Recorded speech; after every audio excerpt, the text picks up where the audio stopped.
আসসালামু আলাইকুম। সবাইকে স্বাগত জানাচ্ছি। আমি নাসরুল ইসলাম তন্ময়। শুরুতে বিআরবি কেবল সংবাদ শিরোনাম জানিয়ে দিব সর্বশেষ গুরুত্বপূর্ণ আপডেট বাংলা সংবাদ। শুরুতে শিরোনাম। নতুন সদস্য সংগ্রহে উদ্যোগ বিএনপির। আগামী বছরের প্রথম দিকে শুরু হতে পারে কার্যক্রম। ধীরগতিতে চলছে ডাটাবেস তৈরির কাজ। উদ্দেশ্য সাংগঠনিক তৎপরতা বাড়ানো। এরপর জানিয়ে দিব বাংলা ব্লকেড নিয়ে আজও মাঠে নামছেন শিক্ষার্থীরা। সরকারি চাকরিতে কোটা ব্যবস্থা বাতিল করে 2018 সালের পরিপত্র পুনর্বহালের দাবিতে আজ বৃহস্পতিবার 11 জুলাই আবারও বাংলা ব্লকেড কর্মসূচি নিয়ে সড়কে নামবেন শিক্ষার্থীরা। জানিয়ে দিব কোটা ইস্যু সমাধানে সংবাদ সম্মেলনে আসছে ছাত্রলীগ। সকল গ্রেডে অযৌক্তিক এবং বৈষম্যমূলক কোটা বাতিল করে সংবিধানে উল্লেখিত অনগ্রসর গোষ্ঠীর জন্য কোটাকে ন্যূনতম মাত্রায় এনে সংসদে আইন পাশ করে কোটা পদ্ধতিকে সংস্কার করার দাবিতে দেশব্যাপী আন্দোলন চলছেই। এমন মুহূর্তে শিক্ষা প্রতিষ্ঠানের একাডেমিক পরিবেশ অব্যাহত রাখা, ক্লাস পরীক্ষায় ফিরে আসা এবং কোটা ইস্যুর সমাধানের ব্যাপারে সংবাদ সম্মেলন রেখেছে বাংলাদেশ ছাত্রলীগ। এদিকে মতিউরের ক্যাশিয়ারও শত কোটি টাকার মালিক। বীমাকর্মী থেকে সাধারণ বীমার পরিচালক ফরহাদ। পেশায় তিনি একজন বীমাকর্মী। মতিউরের ছাগল কাণ্ডে তিনিও মতিউরের ক্যাশিয়ার হিসেবে ফুলে ফেঁপে উঠেছেন। তার রয়েছে কোটি কোটি টাকার সম্পদ। জানাবো বিস্তারিত, সঙ্গেই থাকুন। এবারে জানাবো প্রশ্ন ফাঁস কাণ্ডে আবেদের পেছনে রয়েছে আরও রাঘব বোয়ালেরা। পিএসসি ডিডির উপরেও কেউ থাকতে পারে। পাবলিক সার্ভিস কমিশন পিএসসির অধীনে হওয়া নিয়োগ পরীক্ষা প্রশ্ন ফাঁসের ঘটনা তদন্ত করতে গিয়ে অনেক চাঞ্চল্যকর তথ্য পাচ্ছে পুলিশের অপরাধ তদন্ত বিভাগ সিআইডি। এমন অপকর্ম শুধু সংস্থাটির উপপরিচালক ডিডি বা সহকারী পরিচালক এডি নয়, এই সিন্ডিকেটে আরও বড় রাঘব বোয়াল থাকতে পারে বলে সন্দেহ রয়েছে তদন্তকারীদের। দৃশ্যের আড়ালে থাকা সেই রাঘব বোয়াল মাঠ পর্যায়ে চক্রের ছায়া হয়ে থাকতেন বলে আভাস মিলেছে। তদন্ত সংশ্লিষ্ট এবং গোয়েন্দা সূত্রে সব তথ্য পাওয়া গেছে। এবং সর্বশেষ জানিয়ে দিব হঠাৎ টার্কিশ এয়ারলাইন্সের অফিস বন্ধ করল ইরান। প্রিয় দর্শক, এতক্ষণ শুনছিলেন সংবাদ শিরোনামে, এবারে বিস্তারিত। তবে তার আগে বন্ধুরা অনুরোধ থাকবে, আপনি কোন স্থান থেকে আমাদের সংবাদটি দেখছেন কমেন্ট করে জানিয়ে দিন। ভিডিওটিতে একটি লাইক দিন। আর আপনি যদি আমাদের চ্যানেলে নতুন হয়ে থাকেন বন্ধুরা, ভিডিওটি দেখতে দেখতে চ্যানেলটি সাবস্ক্রাইব করে রাখুন, যাতে করে আমাদের লেটেস্ট আপডেট সংবাদগুলো সবার আগে আপনার কাছে পৌঁছে যায়। এবারে বিস্তারিত। নতুন সদস্য সংগ্রহের উদ্যোগ বিএনপির। সারা দেশে দলীয় সদস্য সংখ্যা কত এর কোনো সুস্পষ্ট তথ্য নেই বিএনপিতে। সর্বশেষ 7 বছর আগে প্রাথমিক সদস্য সংগ্রহ কার্যক্রম পরিচালনা করেছিল দলটি। সেই সময় ডাটাবেস তৈরির উদ্যোগ নেওয়া হলেও তা শেষ হয়নি আজ অবধি।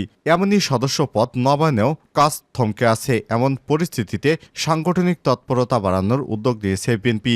এরই অংশ হিসেবে সদস্য পদ সংগ্রহ কার্যক্রমে ফিরতে চায় দলটি। এ নিয়ে দলটির নীতি নির্ধারণী পর্যায়ে আলোচনা চলছে। আগামী বছরের প্রথম দিকে আনুষ্ঠানিকভাবে প্রাথমিক সদস্য সংগ্রহ এবং নবায়নের কাজ শুরুর পরিকল্পনা করা হয়েছে। বিএনপি সূত্র থেকে সব তথ্য জানা গেছে। বিএনপি নেতাদের দাবি, দেশের অধিকাংশ মানুষ বিএনপিকে সমর্থন করে। তাদের অনেকেরই রাজনীতিতে আসার আগ্রহ আছে। বিশেষ করে তরুণ শ্রেণীর দীর্ঘদিন সদস্য সংগ্রহের উদ্যোগ না থাকায় আগ্রহ হারাচ্ছেন তারা।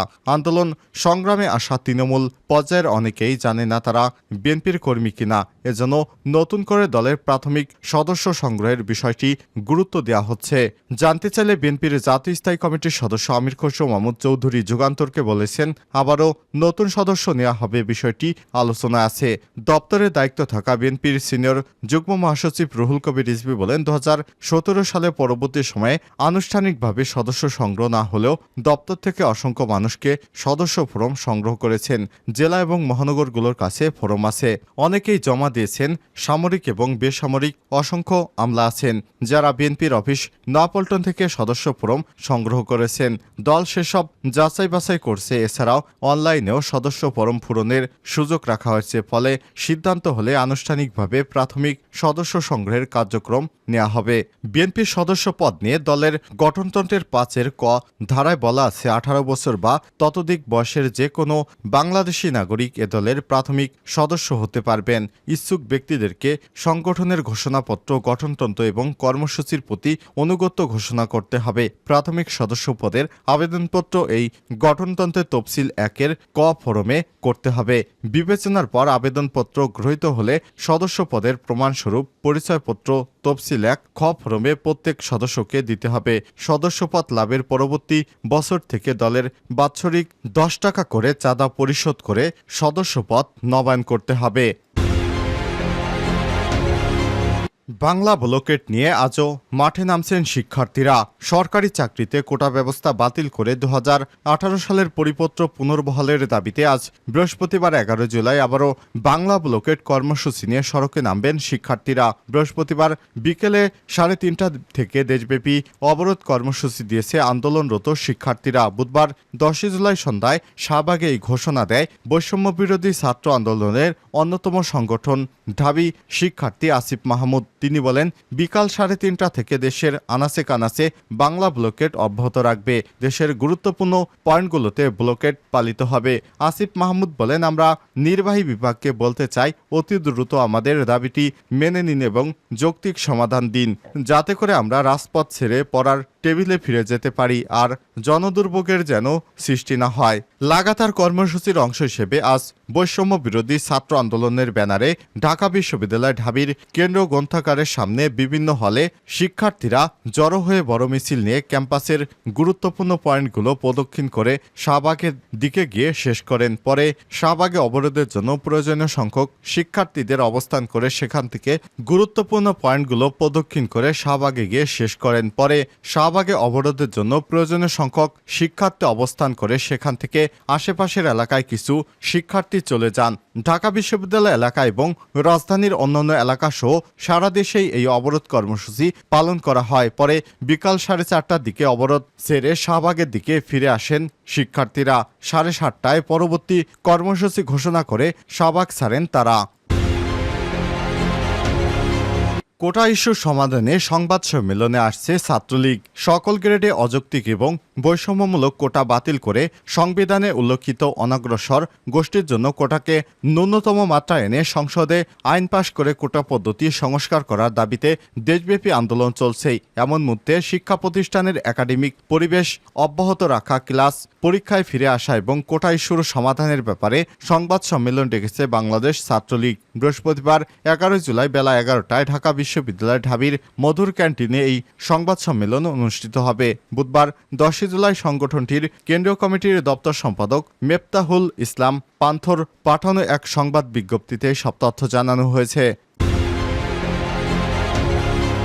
মতিউরের ক্যাশিয়ারও শত কোটি টাকার মালিক। বীমাকর্মী থেকে সাধারণ বীমার পরিচালক, পেশায় তিনি একজন বীমাকর্মী। পুঁজিবাজারে পরিচিত হয়ে উঠেছেন এনবিআরের আলোচিত কর্মকর্তা মতিউর রহমানের ক্যাশিয়ার হিসেবে। তোফাজ্জল হোসেন ফরহাদ শুধু অন্যের টাকা পয়সার হিসাব রাখার মধ্যেই সীমিত থাকার লোক নন। তাই মতিউরের সঙ্গে সঙ্গে ফুলে ফেঁপে উঠেছেন তার নিজের অর্থ সম্পদ। আলিশান বাড়ি থেকে শুরু করে পুঁজিবাজারে মোটা বিনিয়োগ, তালিকাভুক্ত কোম্পানির লাখ লাখ শেয়ারের মালিক আছে তার।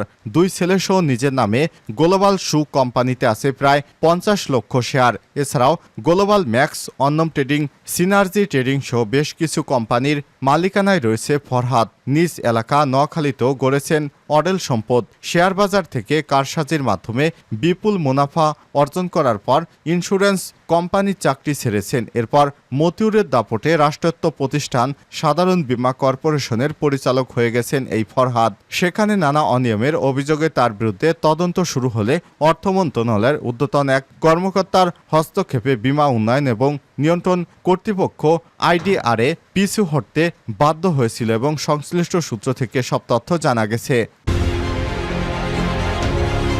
হঠাৎ টার্কিশ এয়ারলাইন্সের অফিস বন্ধ করল ইরান। তুরস্কের পতাকাবাহী টার্কিশ এয়ারলাইন্সের অফিস বন্ধ করে দিয়েছে ইরান। দেশটির রাজধানী তেহরানে অবস্থিত গুরুত্বপূর্ণ অফিসটি হঠাৎ করেই বন্ধ করে দেয় ইরানি পুলিশ। কারণ হিসেবে টার্কিশ এয়ারলাইন্সের কর্মীদের দ্বারা ধর্মীয় একটি বিধান অগ্রাহ্য করার কথা বলা হয়েছে খবর আরব নিউজের।